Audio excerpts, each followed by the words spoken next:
This is the No So Co-Po with Jay and Tim. I am Jason Verney, and he is Timothy Home.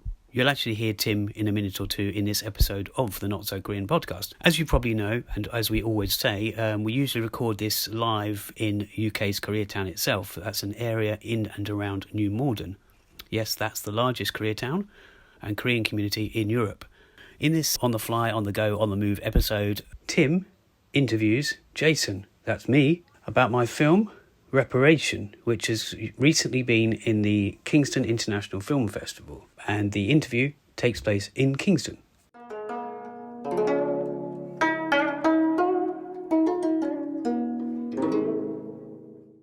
Hello, this is Timothy Home, recording live from Castle Street in Kingston, a little bit different location than usual.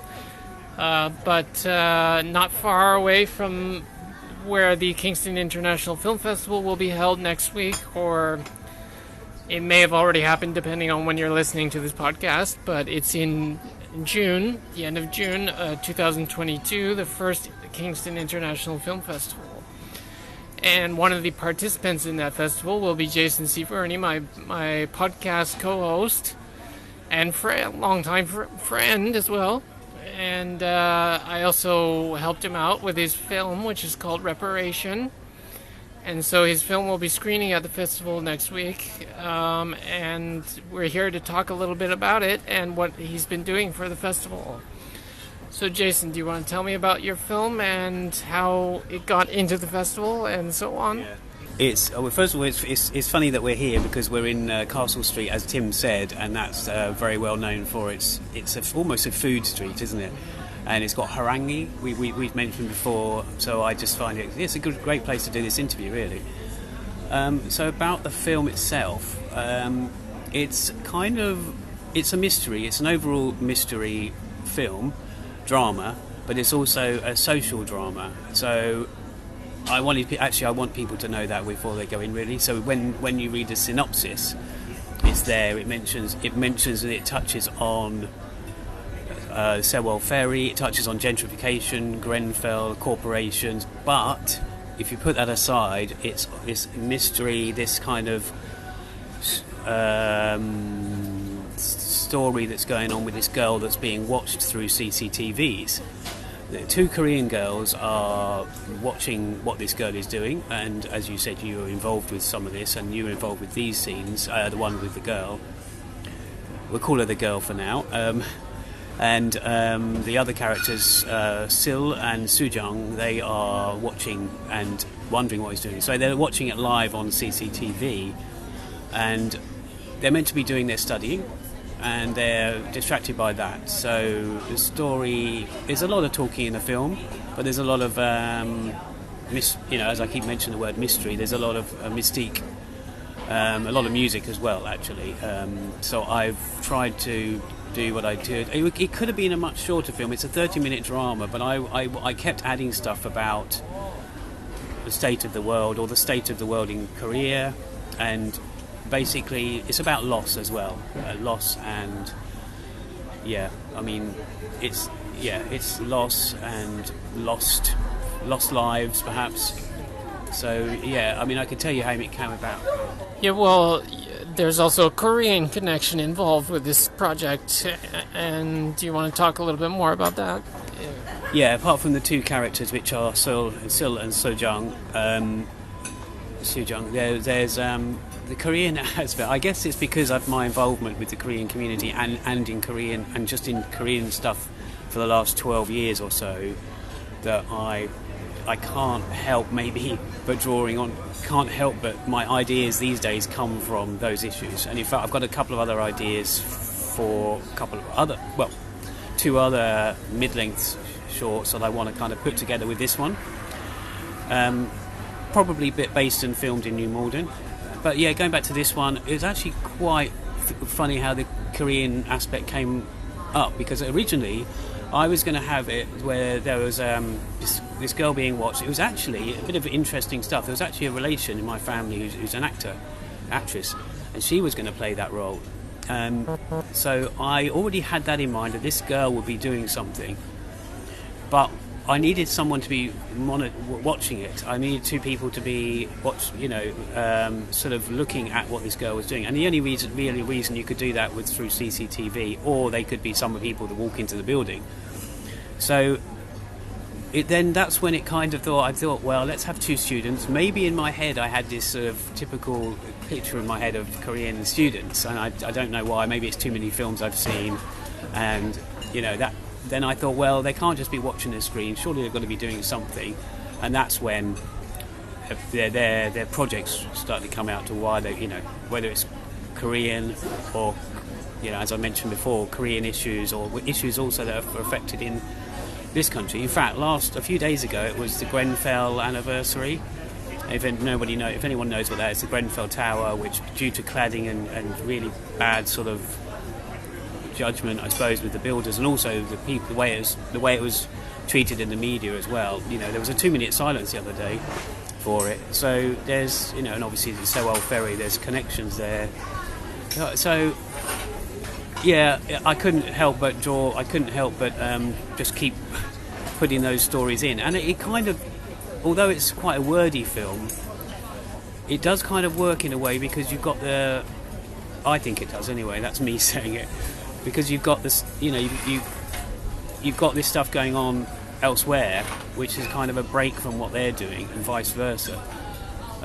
There's not many scenes when you don't actually see the girl, what she's doing, and I'm being quite vague about this because I don't want to give away anything at this point.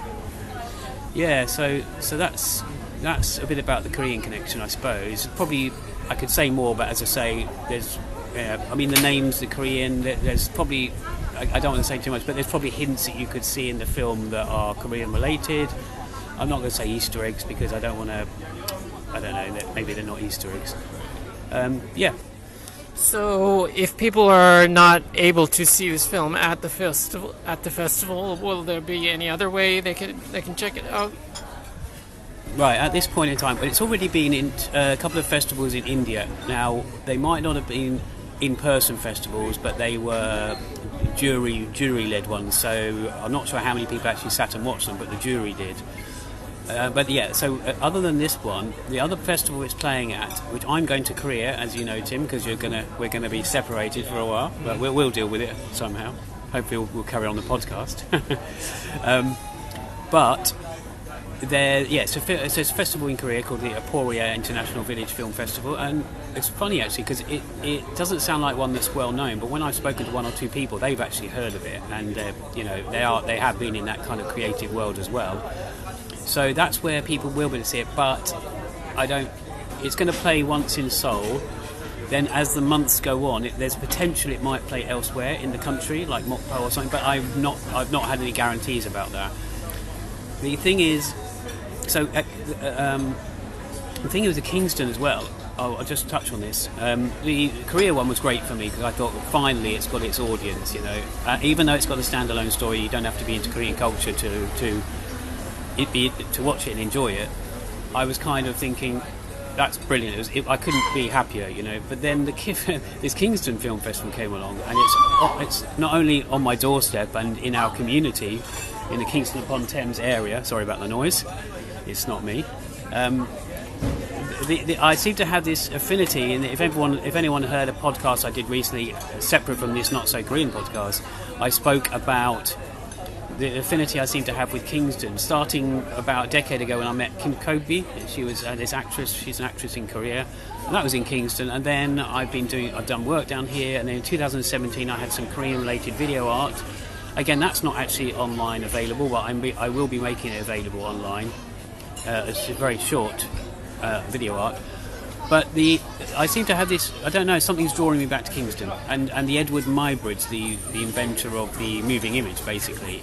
Maybe these two seem to be connected and connecting me to Kingston and New Malden. So the Edward Muybridge, I actually entered this under the Edward Muybridge Prize Strand because it's a local film, and it also meant the film could be any length, which is good. So yeah, I mean, they will be able to see it online, yeah, but I've got to decide once the festivals are done. I'm not going to keep chasing festivals, but sometimes one comes up and you just think, oh, in fact, anyone will tell you that film festivals, it's not that easy to get selected. I mean, even when someone gets selected, I remember reading something recently online, and someone said that about winning things at festivals, and someone commented, I don't know if it's YouTube or something, and said that what people don't understand, that to get selected is something. It's like if you don't win something, then that's fine.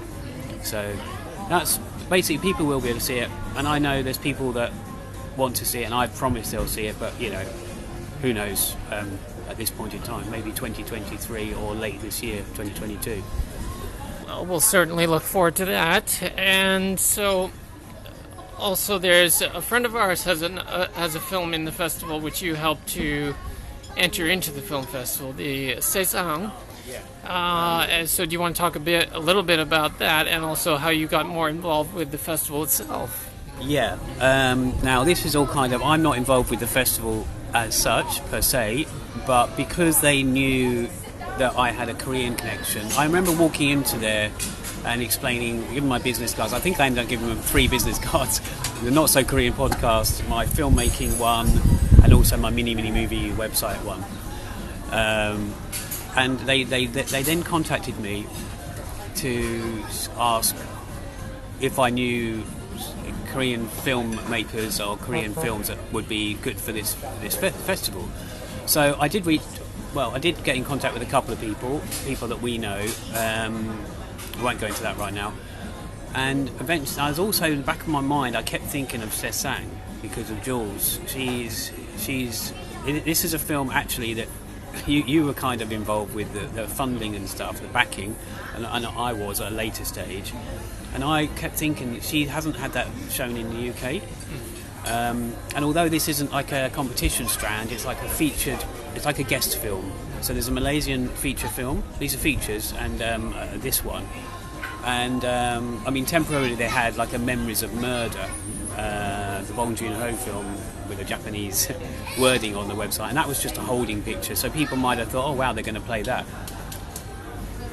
So I spoke to Jules, and I actually saw the film, and I thought, yes, I checked it with the festival organisers, and they seemed quite interested. It seems to fit the bill, so we were lucky. We had, a really good thing. So I'm as excited as Jules probably is, because, there's now there are films from China in the festival, Ukraine. There's a festival film about that from Ukraine director, but there's also, as I say, now there's 2 Korean language films, although mine, by the way, I will say this, mine is actually in English and Korean, so subtitles throughout for both in English fully. And now there's 2 in the festival. In fact, they're on the same day, so when my strand starts not my strand, there's 10 films in the strand. I'm top billing of the strand, I guess, at 10:30 a.m, and her film is in the strand that starts at 3 p.m. on the Saturday 25th. So that's good. That's a bit of a coincidence, and I suppose she's just like me in a way that she wants people to see the film. It might have done the rounds for a year or 2, but when you get the chance, you want people to see it. And the reason they wanted something Korean as opposed to just a different East Asian film was because of as we know, the area we live is very New Malden and Kingston area is very. It's very Korean community heavy, as you know, the biggest in Europe. So that's why they asked me. But I didn't expect to, and I've also got involved with something else. I mean, I guess this is all behind the scenes. I won't go into too much about what I've been helping out with. But that was something that I was just pleased to be involved with, and I'm hoping to be involved next year. It seems that they've got sort of permission, the rights to have a festival for at least 3 years. Because obviously when you start a festival up, this being the inaugural one, I couldn't say that word then, so this is a big thing as well. They did have a festival before called Kingston Film Festival. It was arranged by the students of Kingston University, which is a very well-known university, and then they sort of morphed into this international one. And in fact the 5 venues they're using are the Odeon Cinema that we've been to a few times, in the Rotunda building in Kingston, the Rose Theatre, which is where my film will be, in the studio there with the screen, and also 2 or 3 buildings which are to do with the university, the townhouse and other stuff. So I just feel like it's this is a big thing for Kingston, but also it's great that there's a Koreatown, Kingston Korea connection. Right. So, is there anything else we should know either about the film or the film festival before we leave you? Okay, yeah.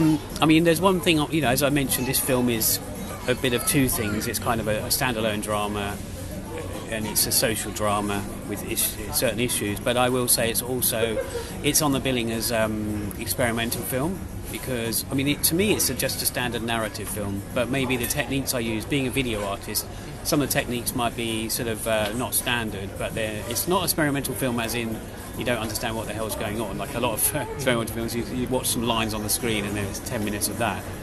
No, it's definitely not that. So I'm just saying that anyone who does see it, I mean, as you say, when this goes out, it might have already been. But anyone who sees it in the future, they might. This is like I've just created a Facebook event for the film, the actual event, because it's the UK premiere for me, so it's a big thing. I know it's only a 30-minute film, but that is quite a mammoth task. It's taken me a couple of years to get it to refine it to this 30-minute version, and I think it's. I just want to kind of preempt people, pre-warn them that it might not be your average film, and it's just my style, and I've been having ideas for 2 decades, or 3 decades actually, but in the last decade it's all revolved around Korea and Asia, not just Korea, Asia as well. So for anyone to just if you get a chance to come along to the festival, great. If you haven't been to the festival, then apologies. If it's Kingston, obviously it's not everyone's near here. Yeah, and the Kingston International Film Festival. Oh yeah, I should probably mention their backers and their patrons. 2 of the big ones are Mike Newell, or 2 of the main ones, if not the main ones. And Mike Newell, and you'll know him from the first Harry Potter film, but also 4 Weddings and a Funeral. Donnie Brasco, he directed, and Pushing Tin. Have you seen that? I love Pushing Tin. From what I remember, I haven't seen it for a while. And Dame Vanessa Redgrave. And she's a very famous actress in this country. So they're backers, but they've also got Jason Wong, who's been involved. They've got Marina Sirtis. Yeah, she's a Star Trek. Well, she's not just. In fact, she's in one of the films in the festival. So, but a lot of people know her as the. What was her role in the festival? Sorry, not festival. In the film, in the series. Deanna Troi. That's it. I knew. I thought it was Deanna, and I knew. You know what? I sometimes get confused with. You remember that series V?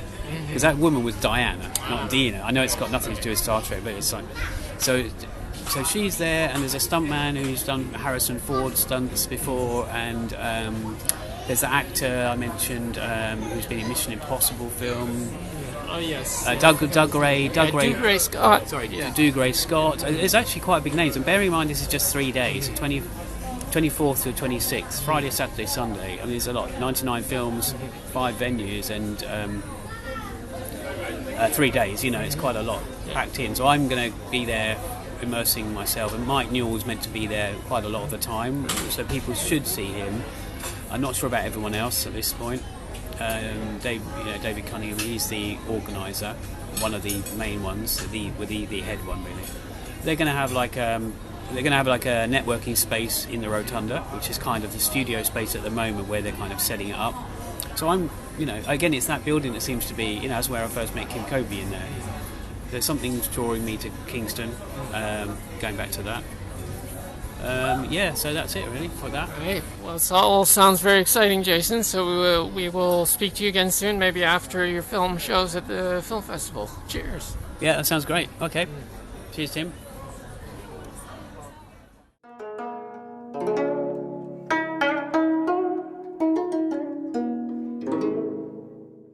Well, we hope you enjoyed that episode. So that's all from us.